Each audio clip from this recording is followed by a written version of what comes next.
Hey everybody, how you doing? This is Frank with Frankly Horse Racing, and we're going to take a look at the Monmouth Park late pick 5 for Saturday, June 14th. We'll keep it kind of brief. We won't get too long here. The video is coming up a little late. I apologize about that, but let's get right into it. We had scratches in most of the races. We're going to start off in race 8, and this is a stakes race, which is the Naira Betts Pegasus Stakes at 1 mile and a 16th. 1 and 2 half scratch. Let's look at the pace projector like we always do. We've got a bit of pace going on here with the 1, 3, 5, and 6. The one's out, so that leaves us with just the 3, 5, 6 on the front. But we do have 3 decent closers, so it really comes out to how fast they go early, and will it set up the closers. It's predicting a fast pace with the time form pace projector. So let's take a look at the numbers. The number 3 Garamond is coming in after running against Cornucopian, so I'm assuming he's going to be the hard chalk. Probably going to definitely want to try to get to the front end. I will say that last race against Cornucopian was a great ride by Pratt, getting in front, taking it to him on what I thought was more of a speed favoring track, and so he ran Cornucopian pretty deep into the ground there. So he's improving 3 straight races. He's got a 1:15 on his last. Brown and Pratt, hey, great combination. So you got to keep an eye on him. Now we're going to move into 4 Valentinian. Has improved 3 straight races. Got a 93, a 103, and a 104 on the time form side. I did not this week have a chance to get into the DRF side or do my dad's numbers, so we're just going with the time form. And he's improved 3 straight races, so I think he's got a decent shot coming from Churchill, and he's got Pletcher as a trainer, like the 3 losing Lasix.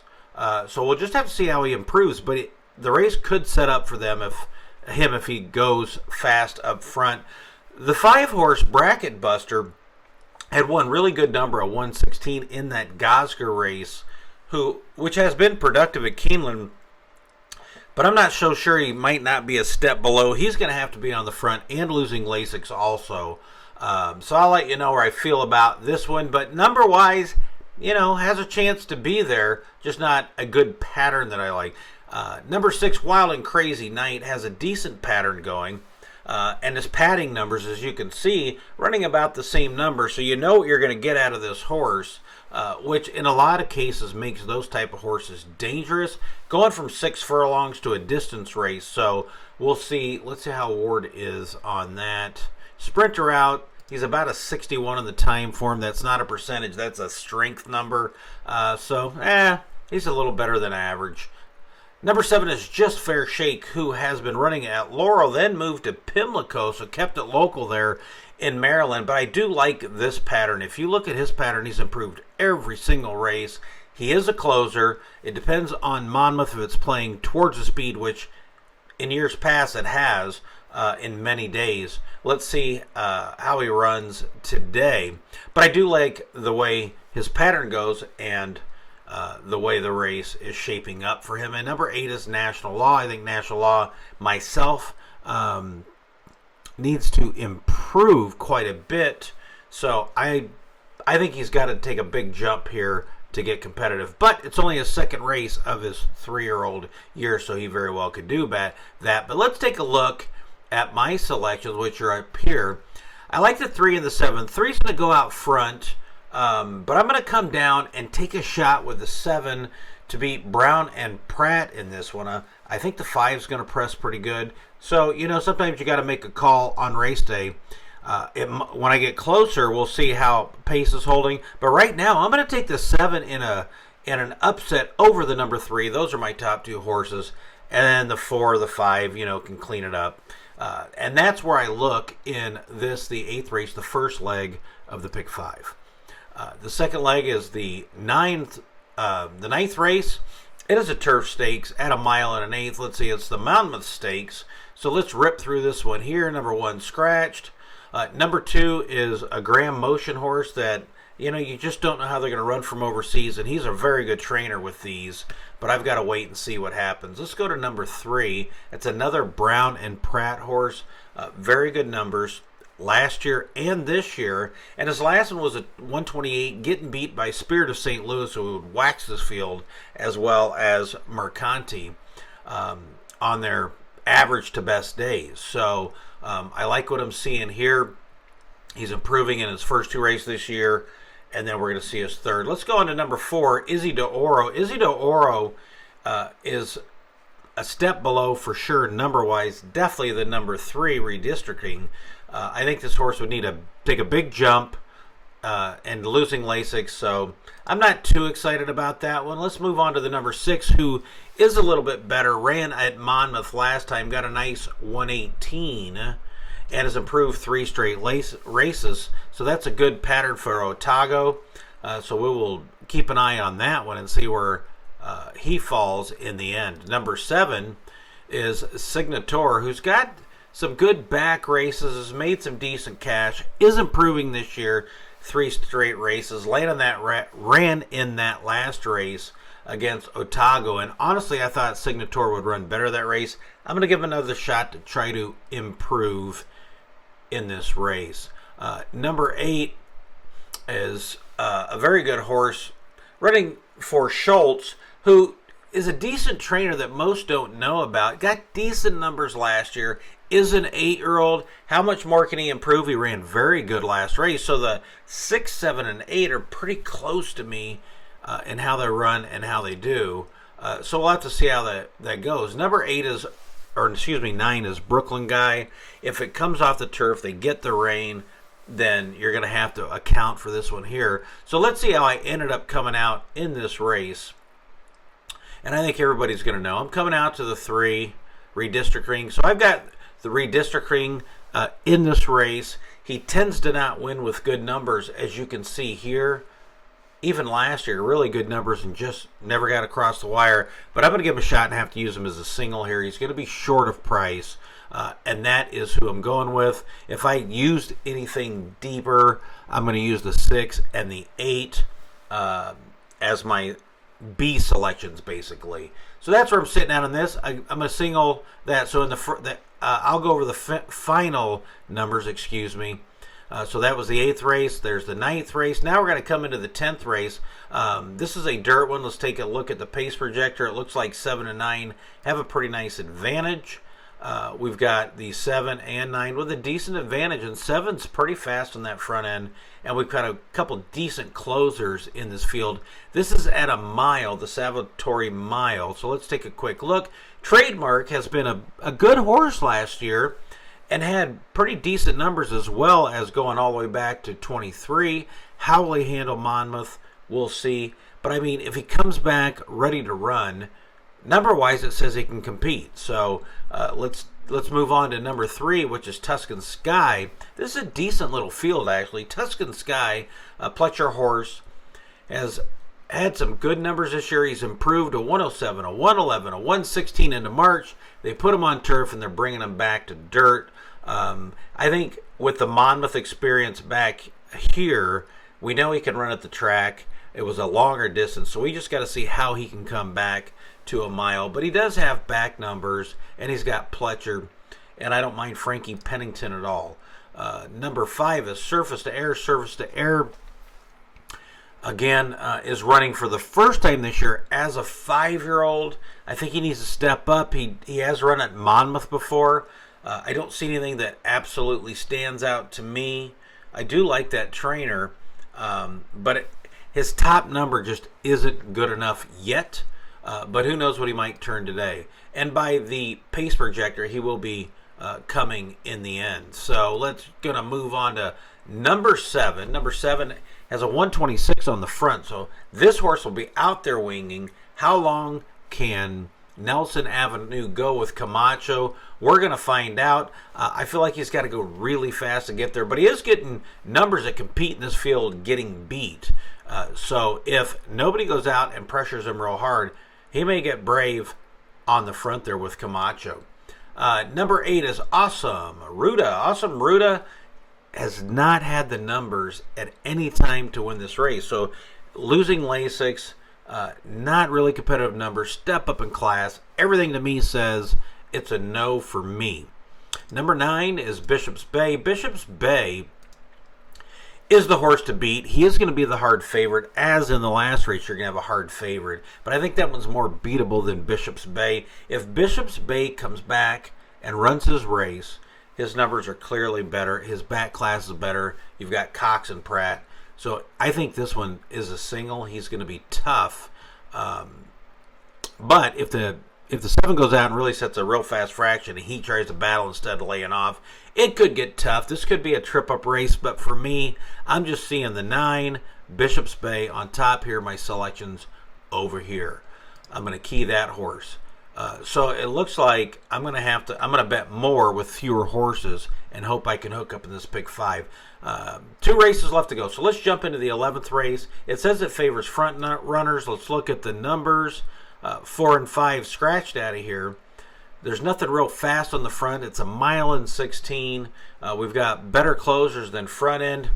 But if they get out there and nobody messes with them, they could actually walk around. The 1 horse is a brown horse that is coming from overseas. He does very well with these. The question is, how does he take to American racing, the turf? He's coming from Argentina. So I don't know. To me, I think this one might be the favorite. I kind of feel like show me. So I'm going to use him, but I would not single him or key him. Number 2 is Five Towns. Five Towns run at Churchill. He's got 2 good numbers. If you look at his last 1, 2, 3, 4 races through even last year, he's padded some really nice numbers. He's going to be a closer, but he won't be too far behind on this one. He could be pretty close. I think Five Towns is really dangerous. That Ruiz and Motion could combine here for a pretty decent one. Number 3 is Ozara. Ozara, again, padding some numbers. You know what you're going to get. I think quite a bit lower, about 5 to 6 points than Five Towns. So this one needs to improve, but could. As a 4-year-old, I love 4-year-olds that haven't had many races this year. Let's go on to number 6, Damaso. Damaso very well will be the front end horse here. Will he hold on? Will he get brave? I don't know who's riding for Kathleen O'Connor. It's not even showing yet. But I think this one is going to set up enough pace to help set up the eventual winner. But he could hold on for some pieces. Is a 5-year-old, so it can improve, but how much, we'll find out. Whiskey Decision is number 7. Another Trad Brown horse with Camacho. They're very good together, especially over at Monmouth Park. Ran well last year, ran in a grade 1, a grade 3, and had decent numbers. First race as a 4-year-old, I expect a decent improvement from the 7. So I put him in as a C horse, but could be a B horse for me. I'm going to sneak up to the Bs. All right, let's go to my final selections here. And my final selections, I'm going with a 2. I'm going to take a shot and single this horse. I don't know. The other 2 brown horses, man, it's going to be hard to beat the brown horses. It always is, especially at Monmouth. But I'm going to go with the 2. I really like this horse today, and it's one I'm going to really lean into. I may go deeper in other races and lean into this one and hope I can get a decent 3-1, 7-2 somewhere in there. So we're going to move off this grade 1, or this was a grade 3. We're going to move into the 12th race. The 12th race is the Ladies' Secret Stakes at a mile and a 16th. Let's take a look at the pace projector.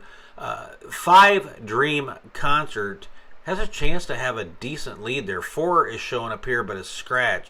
So the closest, and Gunsong Strike, the closest one to this one on the front end is going to be so almost 20 points behind. So 16 points behind.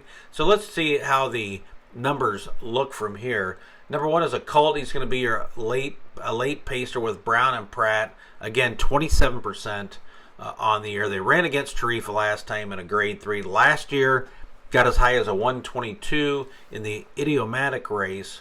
And then a 116. So clearly this horse has got decent numbers. Let's find out how it compares to the others. And I expect this one, of course, to be coming from off the pace. Here's another brown horse. That might be your exacta.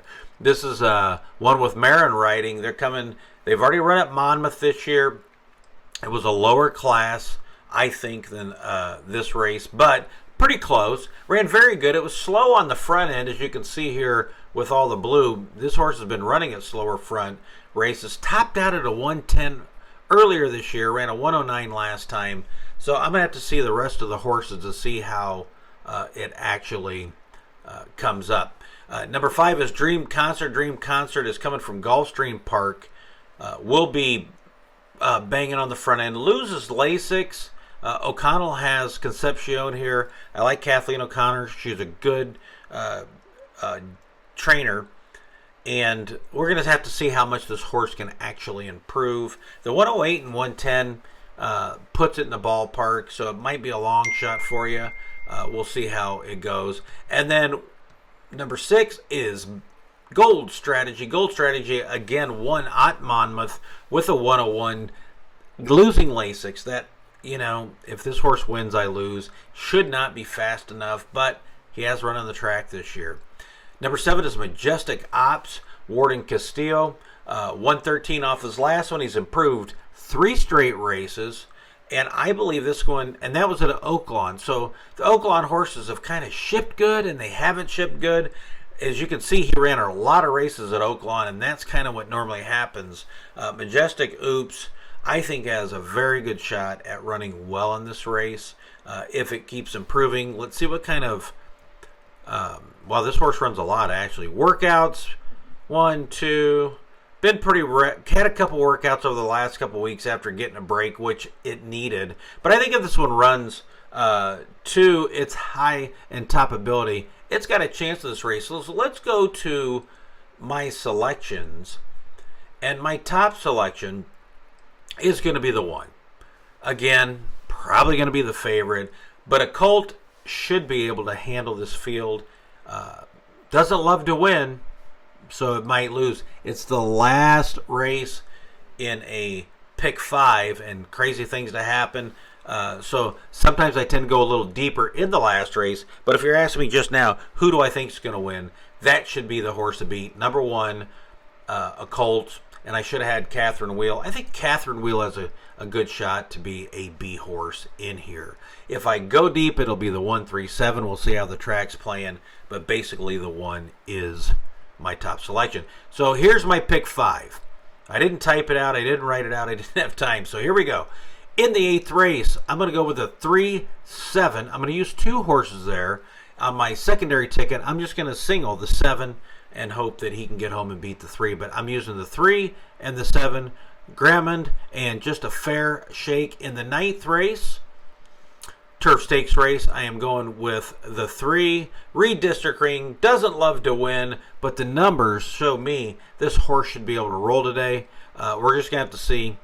I'm not going deep. I'm just going to go with a heftier wager in this pick 5. In the 10th race, the Salvatore Mile, we're going to go with the 9. Bishop's Bay. Bishop's Bay, if he runs his race, he's just the fastest in here. If I'm looking at the pace projector, we've got 2 fast front-end horses, and we've got 1 real hard closer. I would say, God, let me give you another horse if you go too deep. Trademark or Tuscan Sky. We got a 4-year-old. We got a 6-year-old. Man, this is a tough one. To me, they're both close. If I went deep, I'm going to use the 2 and 3 in there with the 9. Race number 11. I'm gonna go with what I think. I'm going with the 2. I'm going to single him here. If he can beat the brown horses, I'm in great shape. If not, well, I'm just watching and you guys are laughing at my video. And in the last race, the 1, a colt should win this race. It is the last race of a pick 5 sequence. Excuse me. So if you have a secondary ticket, you might want to go deeper because we've all seen it. If you play pick 4s, pick 5, you see it. That last race is a booger. All right, real quickly, here we go. 3-7 with the 3, with the 9, maybe the 2-3, I haven't decided, with the 2, and with the 1, if I go deep, the 3-7. So I appreciate you watching. I apologize I didn't type that up for you. But, you know, I've got baseball stuff, treatments, and all that other good stuff. Life happens. And I apologize about getting this up late. Hopefully you see it in time, and hopefully we all get to the windows and are able to cash. This is Frank with Frankly Horse Racing on the Monmouth Park, Saturday, June 14th, late pick 5. Please have a great day. Happy Father's Day to everybody for tomorrow. Take care, and we'll talk to you soon.